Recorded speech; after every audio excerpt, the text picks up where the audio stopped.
नमस्कार। Second year BEd और third year integrated BA BEd BSc BEd के छात्र छात्राओं के लिए हम ज्ञान एवं पाठ्यक्रम विषय के अंतर्गत प्रथम इकाई में अध्ययन कर रहे हैं।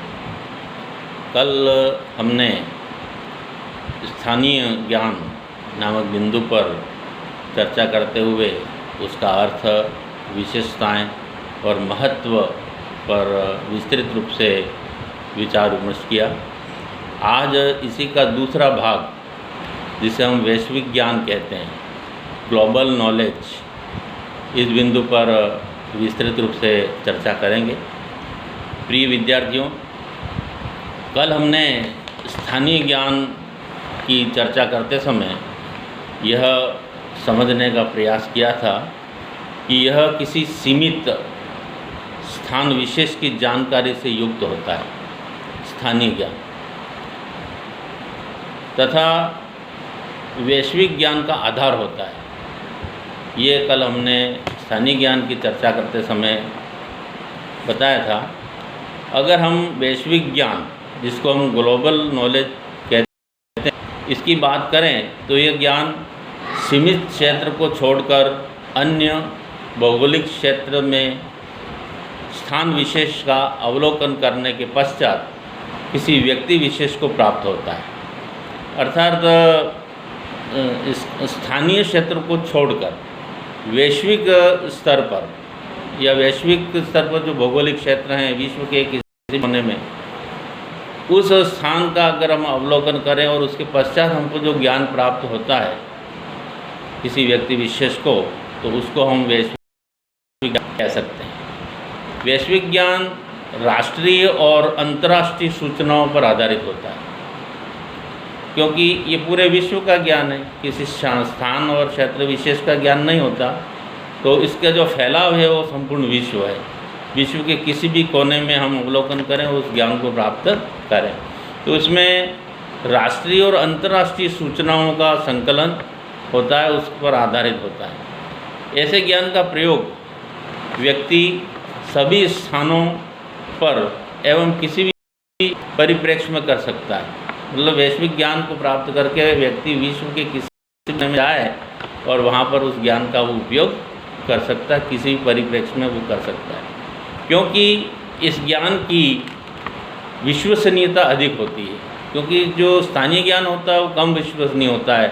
इस स्थान पर मान लो उसका विश्वसनीय हो और दूसरे स्थान पर विश्व के दूसरे कोने में जाकर के हम उसका उपयोग करें तो विश्वसनीय नहीं हो सकता, क्योंकि उसका स्थान और उसका जो है विश्वसनीयता उसकी सीमित होती है, क्योंकि उसको दूसरे क्षेत्र के लोग नहीं समझेंगे।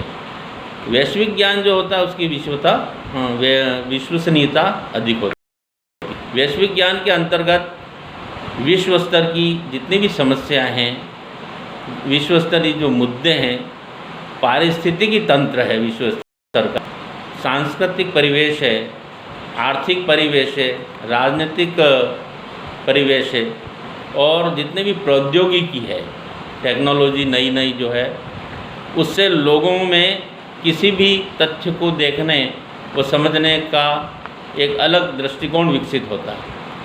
विश्व स्तरीय जितनी भी बातें हैं उसको समझने का अलग दृष्टिकोण विकसित होता है, संपूर्ण विश्व स्तरीय। यह एक नवीन और उभरती हुई विशिष्ट आवश्यकता की पूर्ति करने वाला ज्ञान है, एक नया और उभरता हुआ। पहले इतना सारा संचार और यातायात और ये सब नहीं हुआ करता था, तो लोग सीमित से कुपमंडूक हम कह सकते हैं, उस तरह से वो अपना जीवन यापन करते थे। लेकिन आज जो हर चीज़ में ग्लोबलाइजेशन हो गया है, ग्लोबल हो गया मामला, तो ज्ञान भी जो है उसका विस्फोट हुआ है और हर तरह का ज्ञान जो है वो वैश्विक बनता जा रहा है। तो ये आज की जो नवीन और उभरती हुई आवश्यकताएं हैं लोगों की, उसके अनुरूप जो उसकी पूर्ति करने वाला ये ज्ञान होता है वैश्विक ज्ञान।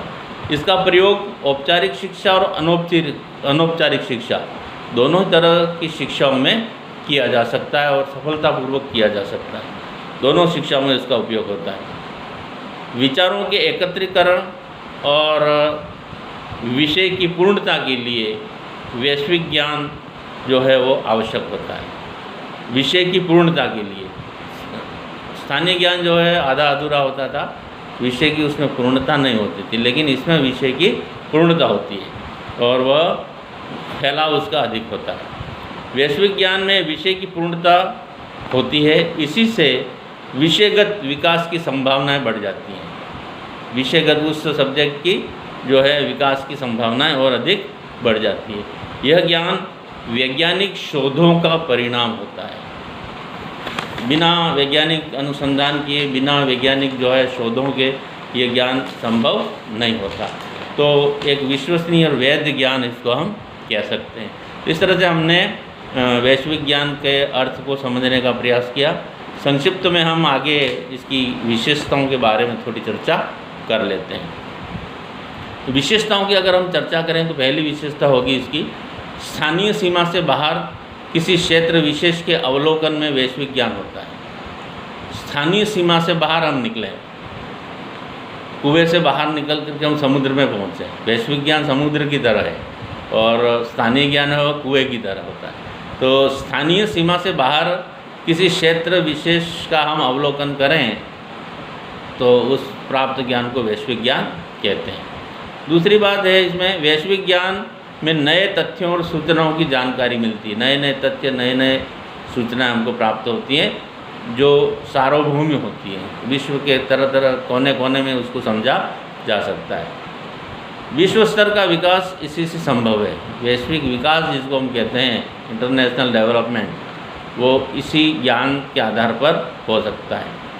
अगली बात है इसी ज्ञान से लोगों के ज्ञान का विस्तार होता है। इसी ज्ञान से संपूर्ण विश्व के लोगों के ज्ञान का विस्तार होता है और उसमें सहायक होता है।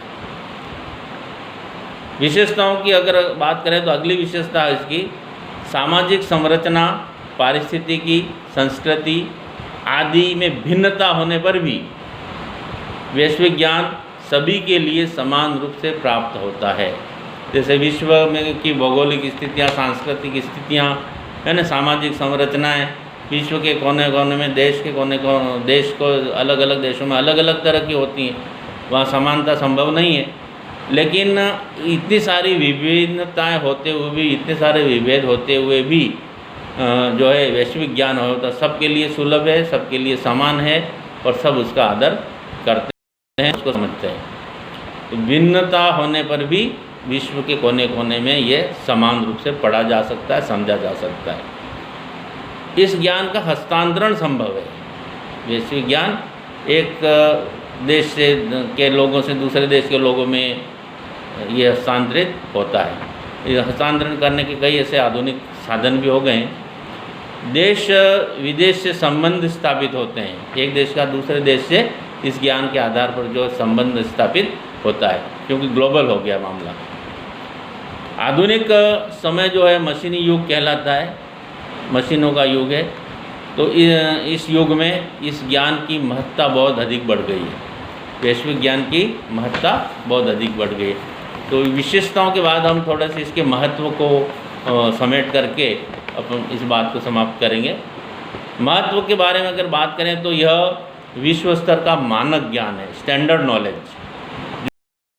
जो किसी भी देश में हम इस ज्ञान को प्राप्त करें तो वो समान रूप से होता है, यहाँ भिन्नताएं नहीं होती। तो ये स्टैंडर्ड नॉलेज कहते हैं इसको, मानक ज्ञान। इस ज्ञान को विश्व के सभी देशों में समान रूप से समझा और पढ़ा जाता है, वहाँ किसी तरह का भेद नहीं होता। यह एक वेद्य ज्ञान है, वेदता इसमें है ना, विश्वसनीयता है। वर्तमान समय में ये व्यवस्थित, स्पष्ट और विश्वसनीय प्रयोग इसका होता है। किसी भी देश में विश्वसनीयता